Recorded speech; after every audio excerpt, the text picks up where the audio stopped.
Salmo 139.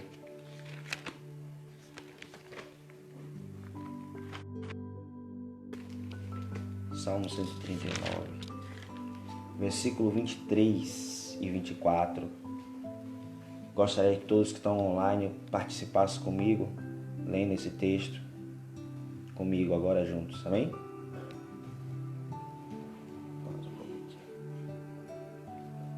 Salmo 139, versículo 23 diz o seguinte: sonda-me, ó Deus, e conheces o meu coração. Prova-me e conhece os meus pensamentos.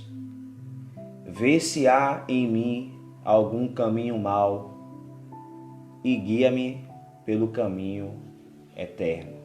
Louvado seja Deus. Sonda-me, ó Deus. Salmo 139, você que está chegando agora. Salmo 139, versículo 23. Sonda-me, ó Deus, e conheces o meu coração. Prova-me e conhece os meus pensamentos. Veja se há em mim algum caminho mau e guia-me pelo caminho eterno. Amém? Esse é um capítulo muito conhecido do livro de Salmos, muito falado. Creio que a maioria de vocês já deve ter conhecido, já deve ter lido em algum momento.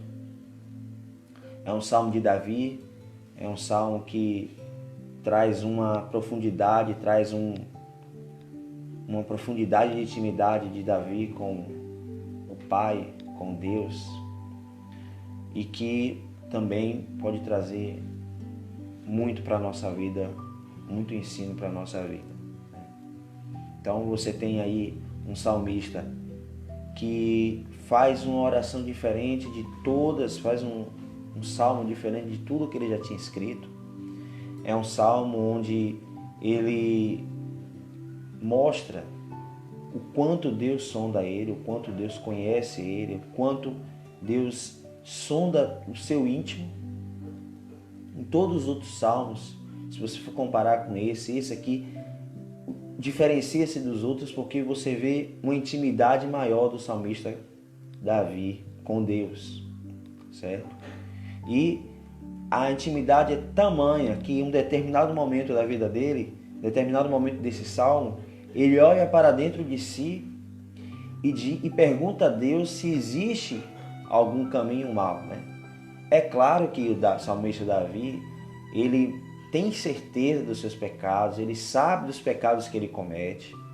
Não obstante a isso, o início do Salmo 139, ele está relatando sobre Deus conhecer e esquadrinhar o seu andar, o seu deitar. Ele sabe que mesmo que ele vá para as trevas, mesmo que ele se esconda, mesmo que ele faça qualquer coisa que esteja escondido diante de Deus, Deus há de conhecer, Deus há de se revelar, Deus há de trazer o oculto, né? Deus há de trazer a revelação, aquilo que está oculto, aquilo que está escondido nos pecados que Davi comete. Então, o salmista tem certeza de cada um dos seus pecados, ele tem certeza que ele é falho, ele tem certeza que ele tem um momento de vida em trevas, certo? E ele ainda diz que antes de ele falar, antes de ele pensar, não veio ainda o pensamento a ele, e Deus já sabe dos pensamentos dele, certo? Mas especificamente nesse versículo 23 e 24, o salmista está dizendo para Deus olhar para dentro dele e ver se há em mim algum caminho mau e guia-me pelo caminho eterno. Então, existia algo dentro de Davi que ele não tinha ainda certeza que existia. Ele sabia dos pecados que ele cometia, mas especificamente nesse versículo ele pede para Deus olhar para dentro dele e sondar os pecados que estão lá no oculto e no escondido de Davi. Pecados ocultos, pecados que ainda não temos certeza, pecados que a gente não tem nem ciência que a gente comete. Irmãos, nós pecamos todos os dias, isso é fato. Pecamos o dia todo, isso é fato. Mas mesmo assim, mesmo a gente, por muitas vezes, conseguindo identificar determinados pecados nossos, existem alguns pecados que está no mais profundo escondido. E esse salmo traz a esta realidade. os pecados escondidos, os pecados ocultos, os pecados que a gente não percebe que comete, mas cometemos. Amém? E dentro dessa perspectiva, eu gostaria de trazer um estudo chamado 7 Sintomas Sutis do Orgulho. Eu já vinha falando anteriormente, esse estudo foi feito por um pregador chamado Jonathan Edwards,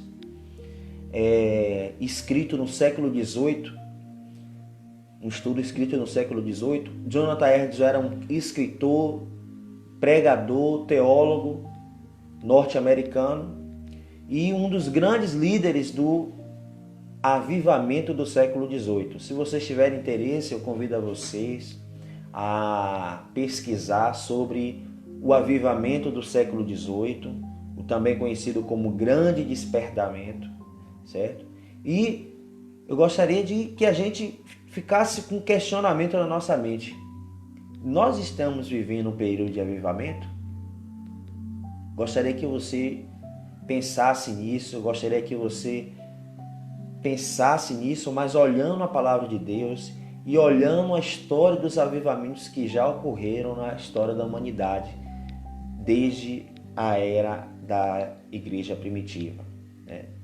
Essa é uma ministração que eu vou me programar para trazer para vocês. Se realmente estamos vivendo um avivamento. Então, eu convido a vocês a pesquisarem, quando você estiver no seu celular, às vezes sem fazer nada no celular, só olhando a vida dos outros, às vezes a gente se pega fazendo isso no Facebook, no Orkut, no YouTube, Instagram, mas a gente tirasse um momento e fosse lá pesquisasse o Grande Despertamento. E lá a gente vai entender o que foi um avivamento verdadeiro na história da humanidade. Quando você abre Atos capítulo 2, falando nos últimos versículos, os 6 últimos versículos, em que a Bíblia fala sobre a igreja primitiva, sobre partir do pão, sobre a comunhão da igreja primitiva, sobre o dividir, o repartir. Ali você vai ter a história do primeiro avivamento da história da igreja. E aí eu gostaria que você comparasse o primeiro avivamento da história da igreja em Atos 2 com os nossos dias hoje e se questionasse se verdadeiramente nós temos vivido avivamento. Como muitos pregadores têm falado aí, que nós estamos numa época de avivamento, enfim, não é o meu foco hoje. Mas Jonathan Edwards, ele viveu um período de avivamento, um dos grandes líderes do avivamento.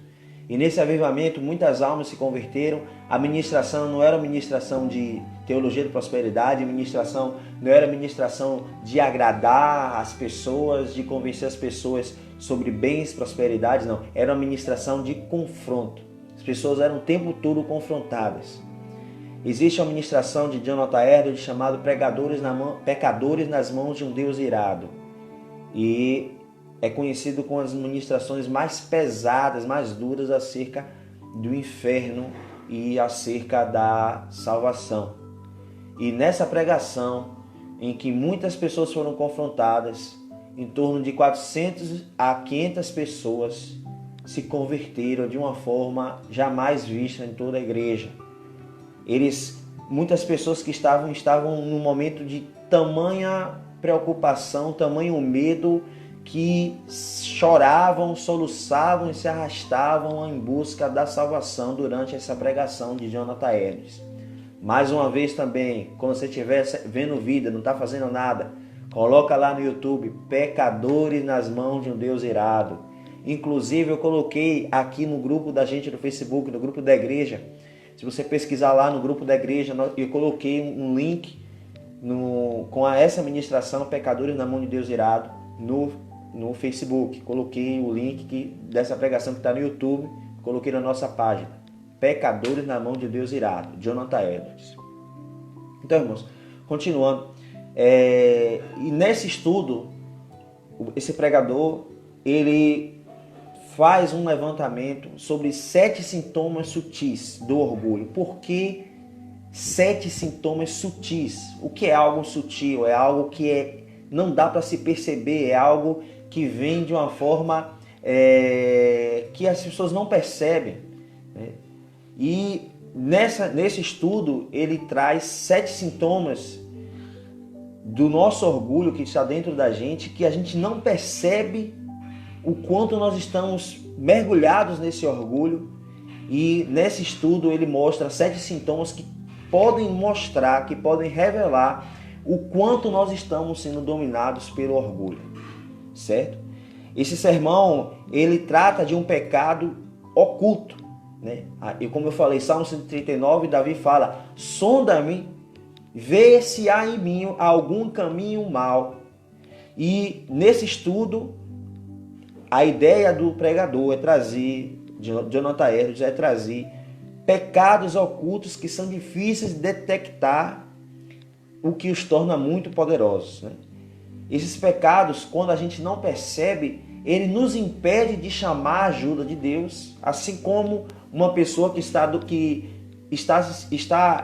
com poucos sintomas de uma determinada doença, ela está doente, né? A gente tem essa doença agora, essa pandemia que nós estamos vivendo, em que a maioria das pessoas são contaminadas e não tem nenhum sintoma, o que faz com que ela contamine outras pessoas e não procure ajuda médica, por exemplo. Então, nessa ministração nesse estudo de Jonathan Edwards, ele traz isso. Existem pecados que estão na nossa vida que a gente não consegue perceber e que pelo fato de a gente não conseguir perceber, a gente fica impedido de identificar eles e pedir ajuda de Deus, pedir ajuda do Salvador. Amém? Uma outra percepção desse estudo de Jonathan Edwards é dizer que quando se trata de examinar nosso coração, este pecado oculto, chamado orgulho, faz com que a gente não consiga perceber de maneira fácil esse pecado do orgulho e distorce a nossa visão, fazendo com que a gente olhe nosso pecado de uma forma que ele está pintado e que não se pareça feio, né? O pecado fica parecendo algo bonito e algo louvável quando nós estamos dominados pelos 7 sintomas sutis do orgulho. A gente não consegue identificar que aquele sintoma que a gente está tendo de orgulho é algo ruim, mas a gente só consegue perceber que é algo bonito, é algo que é bom, é algo que mostra que nossa natureza tem coisas boas. Amém? Qual é o primeiro sintoma sutil do orgulho nesse estudo de Jonathan Edwards, do século XVIII? O primeiro sintoma sutil do orgulho é detectar culpa em outros. Eu acho que é uma das coisas comuns do ser humano, é detectar a culpa em outro. E esse é um sintoma sutil do orgulho. Poxa, mas não me parece sutil essa questão da gente detectar o pecado no outro. Irmãos, mas a gente faz isso com uma frequência tão grande que nós não conseguimos perceber tamanha quantidade de vezes que a gente consegue enxergar falhas e pecados em outras pessoas. Nós fazemos isso com tanta frequência, nós fazemos isso de uma maneira tão comum que o pecado do orgulho está lá presente e nós sequer percebemos que estamos mergulhados no pecado do orgulho, à medida que a gente só consegue enxergar pecado nas pessoas. E o que é pior, nós conseguimos filtrar o mal que há na gente, nós conseguimos perceber pecados que estão na gente, filtrar, e mesmo assim a gente tem uma tendência de enxergar o pecado e a culpa das outras pessoas. Além disso, esse sintoma de detectar a culpa nos outros nos impede de enxergar a bondade de Deus no outro, né? A gente passa, às vezes, na frente de um bar, às vezes a gente passa em determinado lugar e vê uma pessoa cometendo determinado tipo de erro e a gente aponta logo, olha lá, ó. Imagine que você conhece alguém que participou do culto, que era cristão, que era usado por Deus e hoje está no mundo de perdição, do álcool, das drogas, da prostituição. E a gente passa por essa pessoa com que tipo de olhar? Que tipo de olhar a gente passa quando vê essa pessoa? Um olhar de piedade ou um olhar acusador? Muitas das vezes, se essa pessoa foi algum desafeto nosso, em algum momento no Evangelho, nós enxergamos que ela está sofrendo a punição dos pecados dela. Nós não conseguimos enxergar a bondade e a misericórdia de Deus na vida dessas pessoas. Ou seja, nós estamos mergulhados no orgulho. Estamos no pecado do orgulho. O primeiro sintoma sutil do orgulho, detectar a culpa dos outros. Em Lucas capítulo 18, versículo 11, a Bíblia fala de uma situação desse tipo. Lucas 18, 11. Jesus está contando a parábola do fariseu e do publicano. E no versículo 11, o fariseu, ele diz assim: o fariseu posto em pé, orava de si para si mesmo, desta forma: ó Deus, graças te dou porque eu não sou como os demais homens, roubadores, injustos e adúlteros, nem ainda como este publicano. Então, é um exemplo claro de alguém que está detectando a culpa no outro, identificando a culpa no outro, está mergulhado no orgulho tamanho que só consegue enxergar o erro dos outros. Até mesmo dentro da oração. Na verdade, aqui ele está orando e à medida que ele está orando, ele está apontando para os outros, ele está mostrando o quanto os outros são pecadores e o quanto ele é bom. E essa mensagem é o que Jesus mostra de como o orgulho está presente na nossa vida diariamente e a gente não percebe. E com isso, Jonathan Edwards fala. Isso aqui é o dizer de Jonathan Edwards. Ele fala: a pessoa espiritualmente orgulhosa o demonstra no ato de identificar as falhas dos outros, santos. O cristão eminentemente humilde tem tanto para fazer em casa e vê tanto mal em si próprio que não tem tempo para se preocupar com outros corações. Então, irmãos, o tempo que nós temos gastado em procurar pecado, identificar pecado nas pessoas, é o tempo que estamos abrindo mão da ajuda de Deus em nos livrar do pecado do orgulho. Amém? Então, o primeiro sintoma sutil do orgulho é detectar a culpa em outras pessoas. O segundo sintoma sutil do orgulho é um espírito severo. Uma pessoa que está mergulhada no orgulho, ela possui um espírito severo. Na hora que, primeiro, ela identifica o pecado das pessoas. E segundo, ela fala do pecado das pessoas com tanto desprezo, com tanta irritação e frustração e julgamento. Ela não fala do pecado da outra pessoa assim, de uma forma só comentando, né? Às vezes a gente está conversando com alguém sobre outra pessoa e a gente fala: não, eu só estou comentando, eu só estou falando, eu só estou comentando, não estou julgando, eu só estou comentando. Mas ao mesmo tempo a gente está mergulhado no pecado do orgulho, porque a gente está comentando o pecado do outro. Mas tem pessoas que vão muito mais além. Quando elas falam do pecado de outra pessoa, elas falam de uma forma com desprezo, com julgamento, com irritação, como se aquele pecado que aquela pessoa cometeu fosse a pior coisa que a pessoa cometeu, pior coisa do mundo. E o exemplo disso está em 2 Samuel capítulo 12. 2 Samuel capítulo 12. Louvado seja Deus. 2 Samuel 12. Louvado seja Deus. Versículo 1 ao 6. O Senhor enviou Natã a Davi. Chegando Natã a Davi, disse-lhe: havia numa cidade 2 homens, um rico e outro pobre. Tinha o rico ovelhas e gado em grande número, mas o pobre não tinha coisa nenhuma, senão a cordeirinha que comprara e criara, e que em sua casa crescera, junto com seus filhos. Comia do seu bocado e do seu copo bebia, dormia nos seus braços e a tinha como filha. Vindo um viajante ao homem rico, não quis este tomar das suas ovelhas e de gado para dar de comer ao viajante, que viera a ele.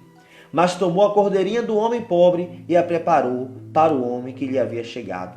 Então o furor de Davi se acendeu sobremaneira contra aquele homem, e disse a Natã: tão certo como vive o Senhor, o homem que fez isso deve ser morto. E pela cordeirinha restituirá 4 vezes, porque fez tal coisa e porque não se compadeceu. Então, irmãos, nós temos um exemplo claro de um sintoma sutil do orgulho, um espírito severo. A pessoa que não só enxerga o pecado do outro, mas quando enxerga o pecado do outro, é capaz de falar com furor, é capaz de falar com raiva, com forma de julgar, a ponto de desejar até a morte, como foi o caso de Davi. E a gente bem sabe que nesse capítulo de 2 Samuel 12, o profeta Natã está sendo usado por Deus para ilustrar o pecado que Davi tinha cometido contra o marido de Batseba. O adultério, o planejamento da morte do marido de Batseba.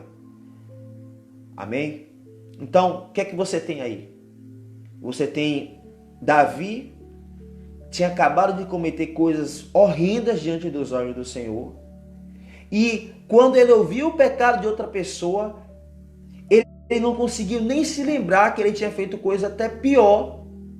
E quando ele ouviu o pecado, como se fosse o pecado de alguém de verdade, que não fosse ele mesmo, ele desejou até matar essa pessoa com a autoridade de rei que ele tinha. Ele poderia matar se existisse essa história de verdade com essa pessoa. E ele não conseguiu perceber que ele tinha feito coisa pior.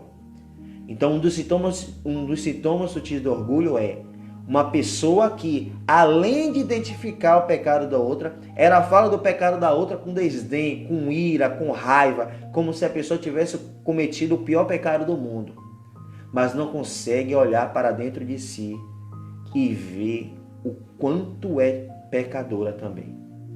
Além disso, até na hora de orar, ela é capaz de ser assim, como eu mostrei o exemplo do publicano e do fariseu.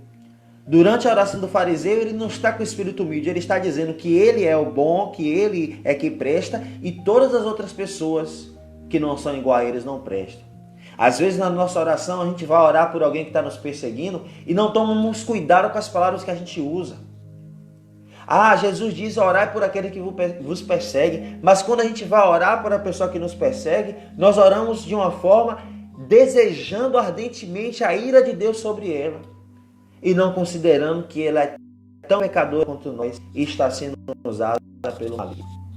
Nós vivemos isso, eu tenho vivido isso em minha vida e eu tenho que tomar muito cuidado com as minhas orações por outra pessoa que está me perseguindo, ou por até alguém que eu vejo que está no pecado, que está na culpa, no erro, e eu estou ali orando com uma forma, com um espírito severo, mergulhado no orgulho. Amém, irmãos? Esse foi o segundo sintoma sutil do orgulho. O primeiro é a pessoa só sabe identificar o pecado no outro, e o segundo é a pessoa que, além de identificar o pecado nos outros, ela fala do pecado dos outros com irritação, com frustração, com uma forma de julgamento. Um outro sintoma sutil do orgulho é a superficialidade. É a preocupação que nós temos com o que as outras pessoas enxergam de nós.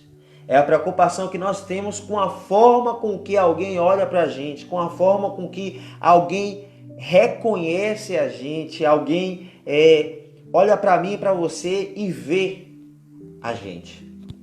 É a preocupação que nós temos com o que outras pessoas e como outras pessoas nos veem.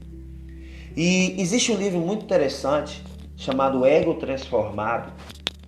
Quando você quiser também, você pode pesquisar lá na internet o livro Ego Transformado.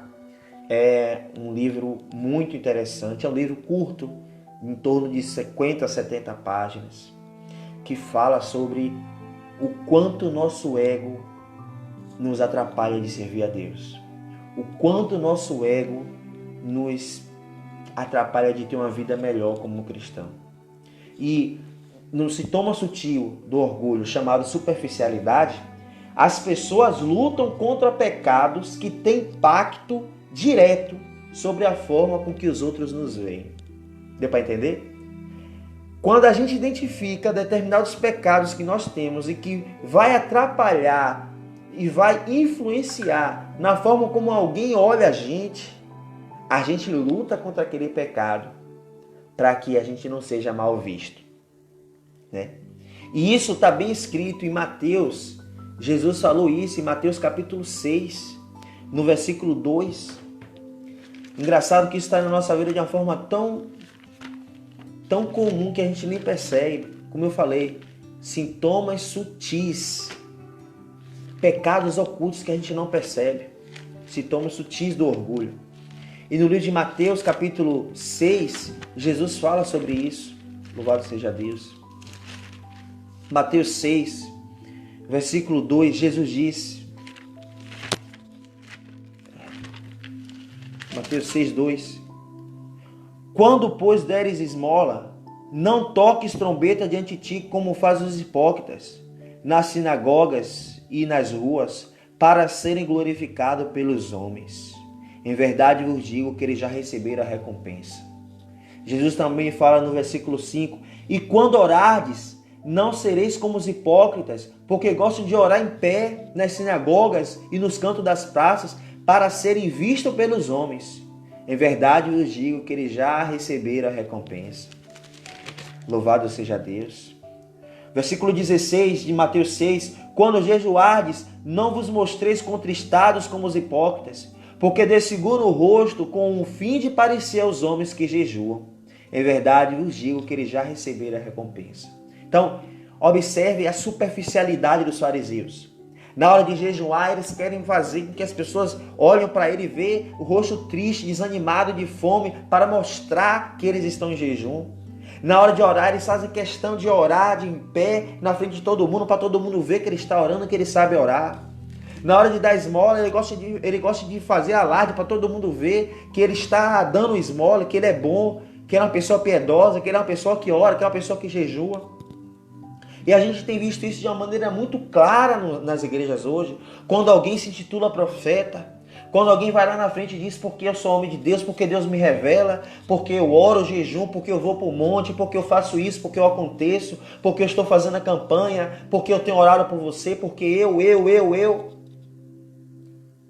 As pessoas fazem questão, às vezes ela está jejuando e orando por alguém, não é de uma maneira de coração, ela está orando e jejuando alguém para mostrar o quanto ela ora e jejua pelas pessoas. Às vezes ela vai lá para o monte, na chuva, no sol, no frio, no calor, não é para buscar a Deus de verdade, mas para mostrar e abrir a boca e dizer que vai para o monte, que busca a Deus, que é superior, que é diferente. Às vezes ela está ali na frente, às vezes Deus não revelou nada a ela, mas ela tem que entregar alguma revelação da carne, alguma profecia da carne, porque ela já tem o rótulo de toda vez que ela prega, toda vez que ela louva, ela fala profecias e revelações.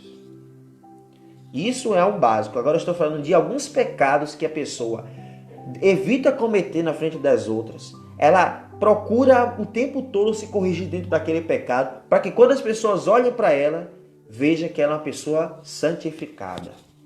Então, irmãos, se a gente de alguma forma está vivendo a superficialidade, ou seja, lutando, nos preocupando com pecados que as pessoas podem ver que somos pecadores, e deixando de olhar pecados ocultos, pecados escondidos, igual lá em Salmo 139, Deus está nos convidando hoje, a mim e a você, a lutar contra o orgulho.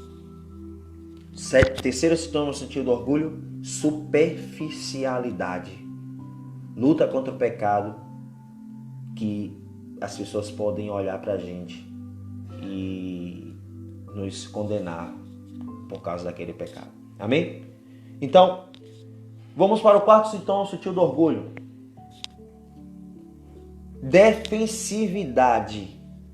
É uma pessoa que está sempre numa posição defensiva, é a pessoa que está sempre numa posição de caso alguém chegue e fale mal dela, caso alguém chegue e tente corrigir ela, caso alguém chegue e tente mostrar que ela está errada, ela já tem a resposta pronta para aquela situação.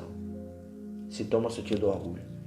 Eu passo por uma situação mais ou menos igual a isso com minha esposa, né? Ela, às vezes, fala algumas coisas que eu erro, algumas coisas que eu cometo que desagrada a ela. E aí, à medida que ela vai falando, eu já vou trazendo alguma coisa, alguma explicação, alguma justificativa. E ela vem e conversa comigo. Olha, se toda vez que eu falar com você, você vir com uma desculpa, você vir com justificativa, você não vai melhorar. E isso é um sintoma sutil do orgulho. A gente não consegue aceitar uma repreensão. Não consegue aceitar que estamos errados. A gente não consegue aceitar que a gente precisa melhorar naquilo. Por mais que às vezes o aconselhamento, a repreensão daquela pessoa seja uma repreensão difícil de engolir, dura, que a gente não aceita, mas quando a gente não está envolvido, a gente não está mergulhado no orgulho, nós até mesmo consideramos. Nós até mesmo paramos para pensar, possa ser que isso seja verdade, poxa, eu vou tentar me corrigir. Mas se toda vez que alguém chegar para falar alguma coisa para você, lhe repreender de algo, eu e você sempre temos a resposta, eu e você sempre resistir, sempre dizer que não, sempre dizer isso, dizer aquilo, sempre ter uma desculpa, nós não vamos nos dar a oportunidade de melhorar. E esse é um sintoma sutil do orgulho. Tiago, né? Existem pessoas que vão ao extremo, vão querer sair na mão, brigar, responder. E Tiago 1,19 fala, né? Todo homem, Tiago capítulo 1,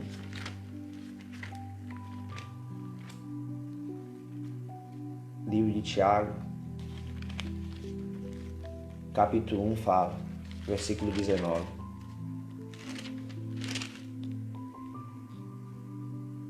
Sabei estas coisas, amados irmãos.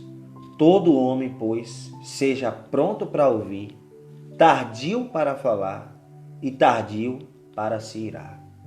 Então, irmãos, é muito difícil para a gente, mas à medida que a gente resiste a ouvir o aconselhamento de alguém, à medida que a gente resiste, por exemplo, ao nosso cônjuge, quando vem e fala alguma coisa que está incomodando pra gente. Olha, isso está me incomodando, não estou concordando com isso está me fazendo mal.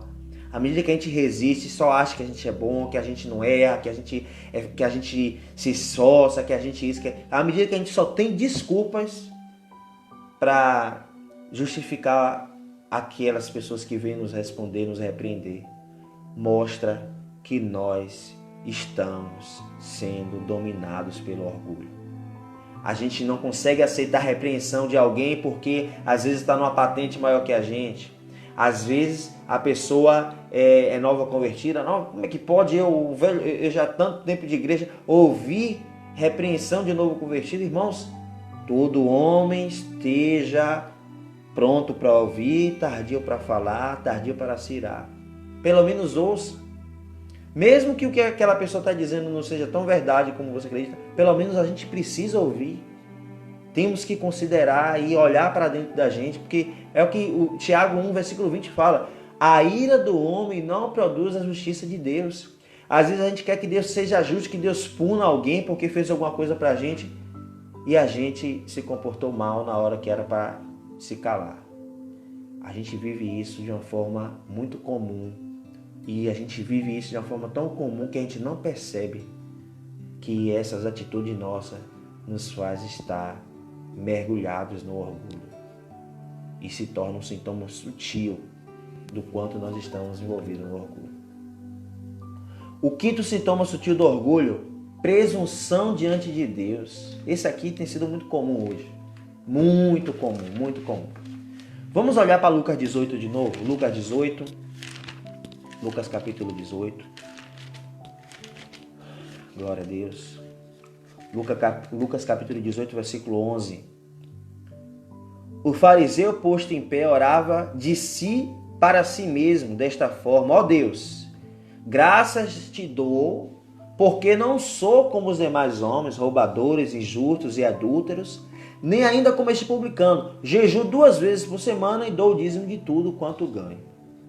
Então, muitas das vezes nós vamos nas nossas orações de uma forma defensiva diante de Deus. Como assim defensiva?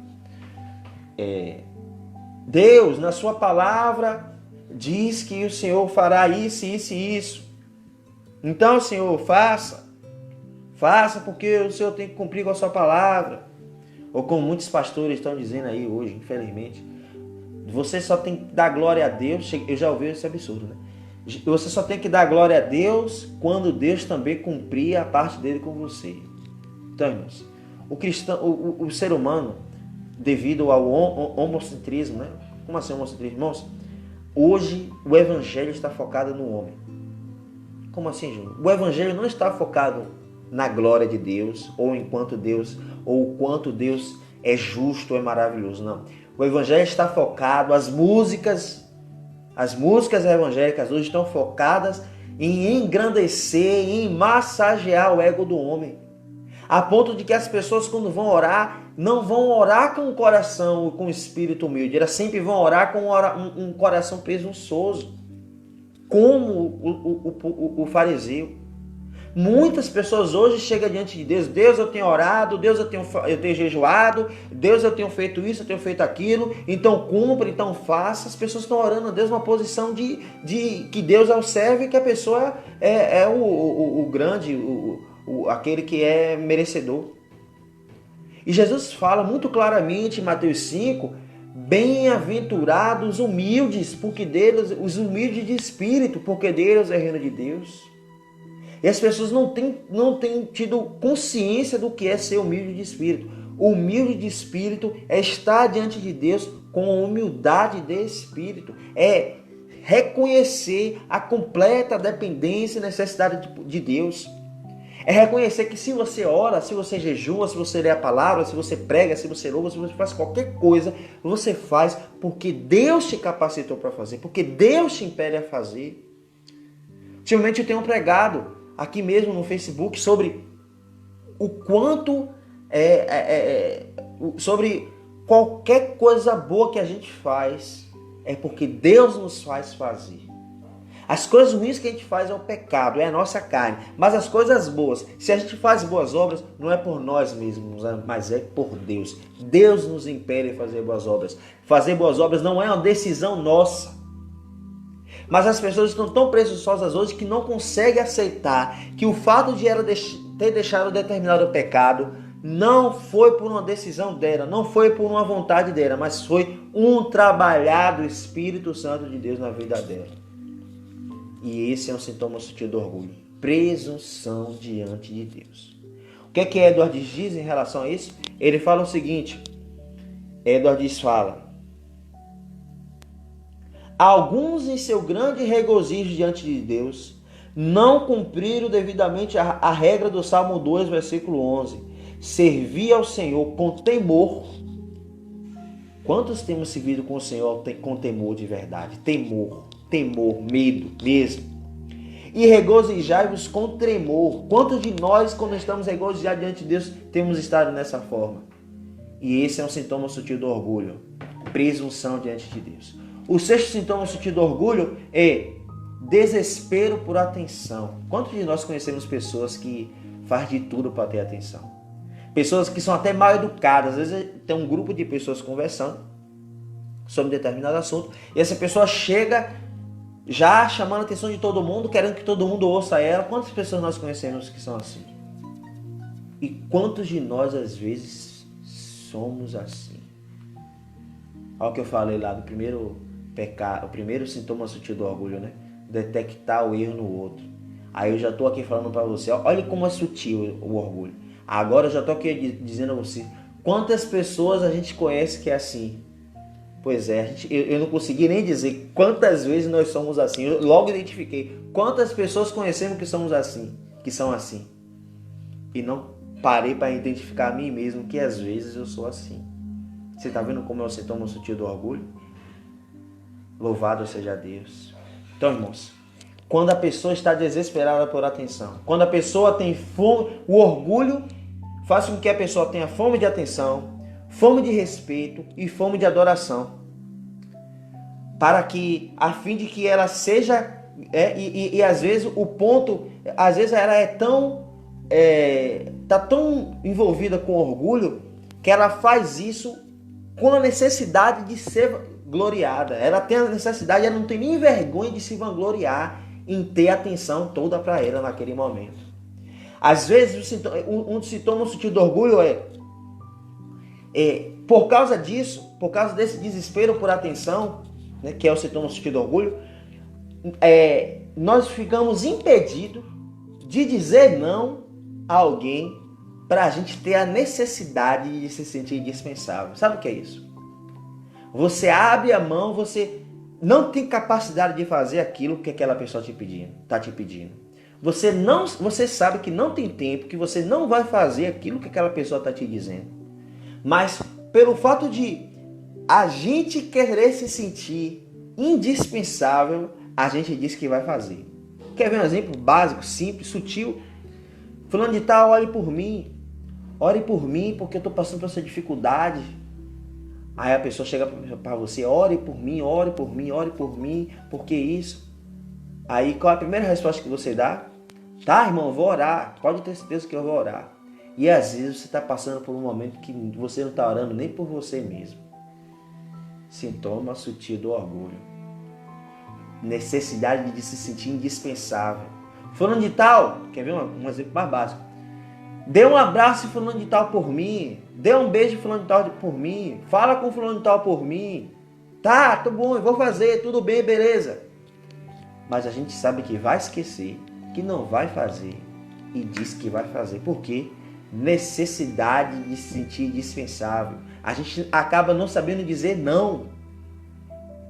A gente sabe que às vezes vai se prejudicar por fazer aquilo, mas quer fazer para se sentir dispensável, para as pessoas olhar para a gente e dizer, não, essa pessoa, toda vez que eu precisar contar com ela, eu vou contar com ela. E às vezes a gente não tem condição, a gente não vai fazer, sabe que não vai fazer, mas não sabe dizer não. Muitas das vezes a gente não sabe dizer não. Não é porque a gente é bonzinho, não. Sintoma sutil do orgulho. Não saber dizer não, para se sentir indispensável, para ter atenção para você, para se mostrar uma pessoa boa. Sintoma sutil do orgulho. E isso nos faz pecar várias vezes. Mateus 5,37 diz o seguinte. Mateus 5,37. Sermão da montanha que Jesus falou. Engraçado, eu falo com as pessoas, gente, se vocês querem ser confrontados pelo Evangelho todo dia, vamos ler Mateus 5, 6 e 7. São textos que falam do nosso dia a dia e que nos confronta todo dia.